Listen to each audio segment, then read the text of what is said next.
I hope that you successfully completed the exercise of the 5 whys and you really got to the bottom of the problem that you are looking into.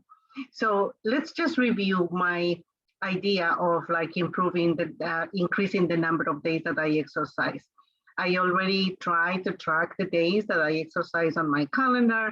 I realized that I really need more space because I want to have a variety of options and I don't like to like bring or set up anything during the day because I don't have time. So basically now I have to develop the improvement theory, which is highlighted here in blue. So the improvement theory is that if I have dedicated space for me to exercise with everything that we need, everything is set up, then I will exercise more often, right? So this is what it comes down to. So now I have to develop a plan. So my plan is that this weekend is a long weekend and I am going to dedicate my time to do my regular things, but also I'm going to take a special time for me to go to the garage and clean it up, rearrange things, and then set up my TV that is like somewhere there collecting dust. I have an extra TV and I'm gonna put my treadmill and I'm gonna put my weights. I'm gonna put like the CD player with all of my DVDs so then I can watch it and everything will be okay, right? So that is my plan. So I did that. And then I put the Roku that I have. So then I have YouTube and everything. I am so happy. So now that I have already completed my plan, I am ready to start the do part, right? I set up my exercise space. Now I'm going to do it. So now I'm going to just implement the improvement. I'm going to take like a week or two, and then I'm going to see how it works. So I have to do that and I have to continue to collect the data, right? So I put a calendar on the wall. So then the day that I go exercise, check, I have the marker right there. So then I can do it. And then I can document any problems or any issues that I encounter. So one of the things that I encounter is that sometimes it's too cold in the garage. So then what I decided to do is like to bring a sweater. But at least now I know that it is. And I know that when I am ready to exercise, I just come down, come right down and then I can get it because everything is ready. But I do like the music, so that I can tell. So I did it for 1 week and I actually used it for 6 days a week. Could you believe that? I was so excited that I have my space that I did it for 6 days. And then I study. So then this is the study part. So let me just reflect back on, how did it go? Okay, so it went well. I was excited because I had the space. I did it for 6 days and my goal was 5 days a week. So then this is much better. And document the problems. Well, so I am using a sweater, and if I am not ready, if I don't know how cold it's going to be in the garage, then I left the sweater right there. So then I get in, put the sweater on, and then I start exercising. And after that, when I am warm, then I just remove the sweater and I leave it there for me to exercise. So I have a solution for that. And when I was like watching the videos, I realized that there is this elastic band that you can use it for your arms or for your legs. So I am using it daily. So then when I have a break at home, then I can just use it, put it in around my legs, and I can exercise my legs too. So that is going well. And now I have to act, right? So now I have to decide what is going to happen. When you get to the act part of the quality improvement, you have to analyze these 3 choices. You have 3 choices.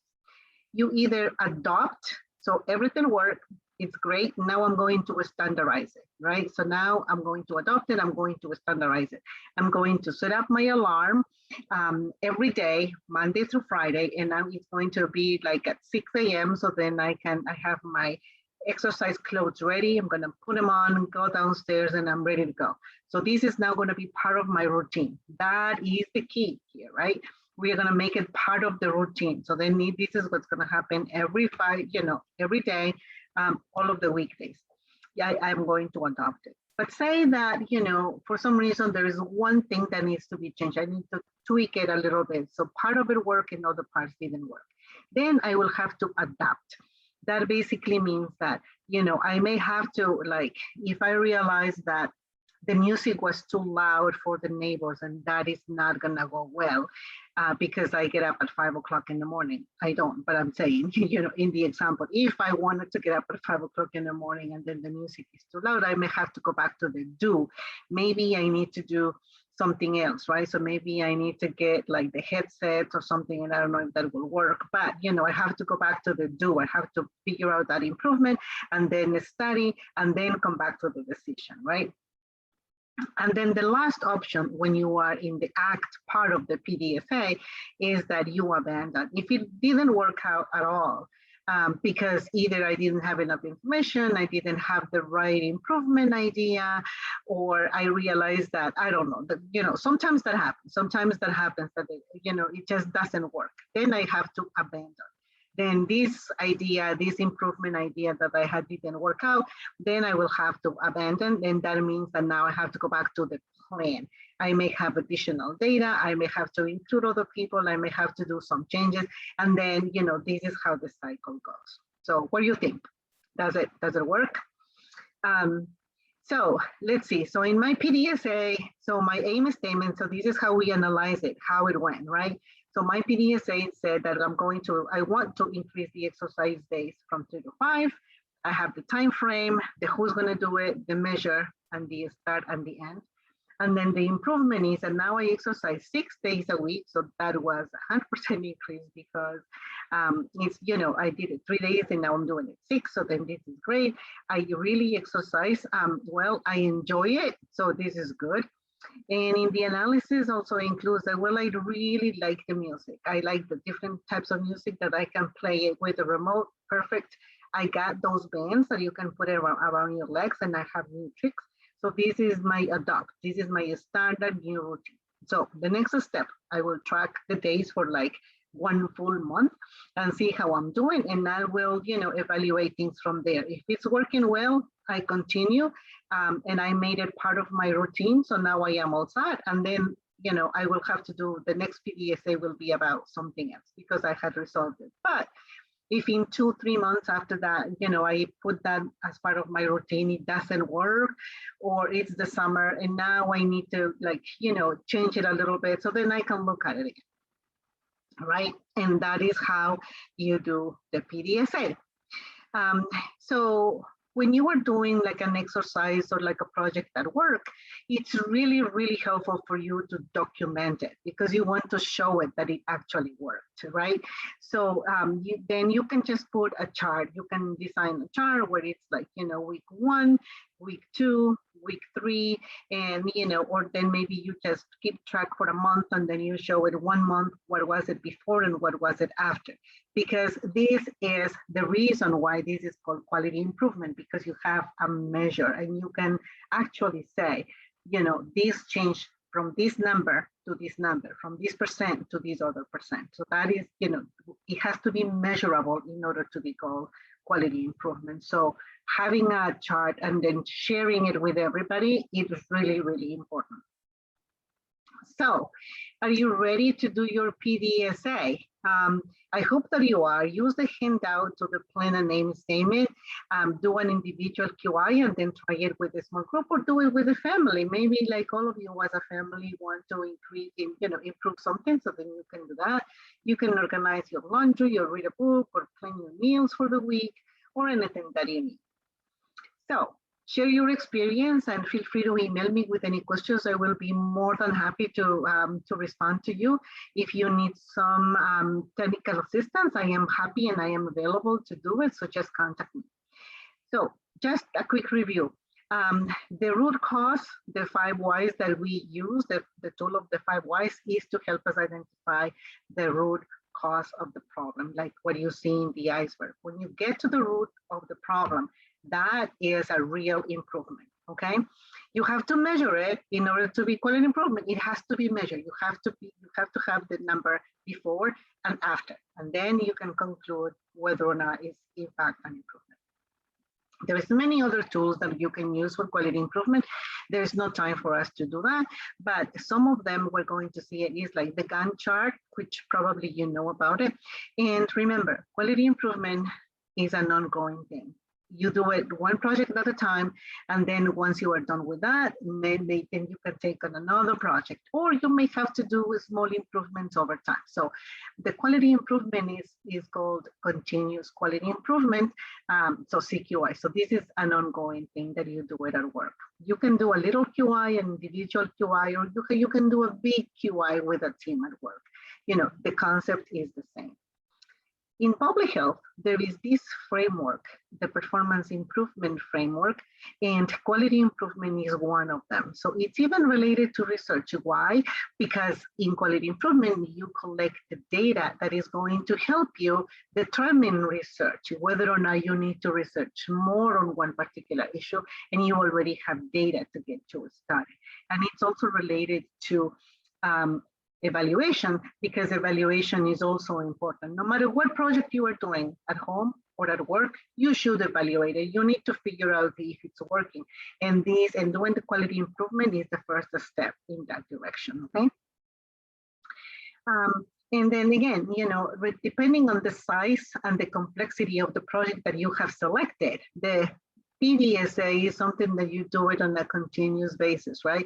So you do one, and then you do another one, and then you do another one. So you may do like the first little QI, you may do it with a group of patients. Maybe then the next time you do it in the clinic, you do it the full clinic.